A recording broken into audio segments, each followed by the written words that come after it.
ભાવનગર જિલ્લા પોલીસ મહાનિરીક્ષક ગૌતમ પરમાર સાહેબ તથા ભાવનગર પોલીસ અધિક્ષક શ્રી નીતિશ પાંડે સાહેબ તથા નાયબ પોલીસ અધિક્ષક શ્રી રીમા મેડમ ઝાલા સાહેબની સૂચના મુજબ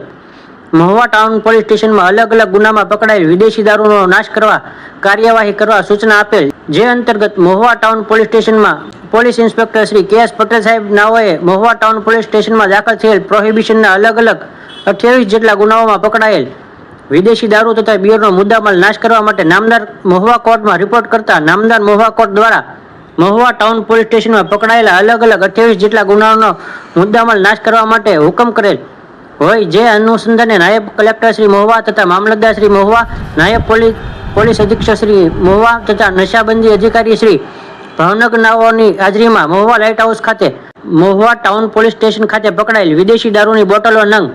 19,590 તથા બિયર ટીન નંગ 4,351, કુલ બોટલ ટીન નંગ 23,941, કિંમત ₹62,77,968 નો રોલર ફેરવી નાશ કરવામાં આવેલ.